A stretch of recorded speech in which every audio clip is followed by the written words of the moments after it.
আমি তিলোত্তমা। আমি একজন ডাক্তার। আমার অনেক স্বপ্ন ছিল। আমার চোখে মুখে ছিল আকাশ ছোঁয়ার আকাঙ্ক্ষা। ছুঁয়েছিলাম অনেকটাই। আর মাত্র ছিল কিছুদিনের অপেক্ষা। তারপরেই হতে চলেছিল দীর্ঘ অনেক বছরের আমার প্রেমের শুভ পরিণয়। দীর্ঘ 13টি বছর পর আমরা এক হতে চলেছিলাম। এই তো কিছুক্ষণ আগেও মনের মানুষটির সাথে কথা বলেছিলাম। কে জানতো এটাই যে ছিল আমার শেষ কথা বলা। আর আমি আমার মনের মানুষটার সাথে কথা বলতে পারবো না। আমাকে গিলে খাবে এই নরপিশাচের দল। এক নিমিষে শেষ করে দেবে আমার সব আশা আকাঙ্ক্ষা, আমার সব স্বপ্ন, আমার বেড়ে ওঠার কৌতূহল। জীবনে অনেক কিছু করার ইচ্ছে ছিল, অনেক এগিয়ে যাওয়ার ইচ্ছে ছিল। একটি রাতের কয়েকটা ঘন্টা আমার সব কিছু কেড়ে নিল।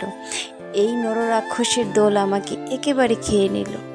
কত স্বপ্ন ছিল, ডাক্তারের পোস্টারটা সামনে লাগানো থাকবে আর আমি চেম্বারে বসে কত রোগী চিকিৎসা করব, কত মানুষকে সুস্থ করে তুলব। লাল বেনারসি পরে প্রিয় মানুষটার সাথে 7 পাকে বাঁধা পরে আমরা স্বর্গসুখের গড় বাঁধব। মনে ছিল আনন্দের জোয়ার। মা বাবার একমাত্র সম্বল আমি। মা বাবার মুখ উজ্জ্বল করব। অনেক বড় ডাক্তার হব। আমার স্বপ্ন স্বপ্নই থেকে গেল। আমি চলে গেলাম ওপারে। কি দোষ ছিল আমার? আমি মেয়ে বলে? মেয়েদের কি কোনো স্বপ্ন দেখতে নেই, বড় হতে নেই, ভালো কাজ করার অধিকার নেই? ভালো কাজ করতে গেলেই কি গিলে খায় এই নররাক্ষসের দল? তারা কি যুগ যুগান্তর ধরে একইভাবে মেয়েদের উপর অত্যাচার করে যাবে আর মেয়েরা সবটা মুখ বুজে সহ্য করবে? এটাই কি বাস্তব? এটাই কি আমাদের সমাজ?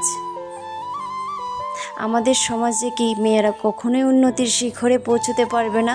তাদের শিক্ষার, তাদের মেধার কি কোনো মূল্য নেই? নাকি ধিক্কার সেই সমাজে, যে সমাজ মেয়েদের মূল্যই দিতে জানে না? কণ্ঠ কলমে দীপ্তি।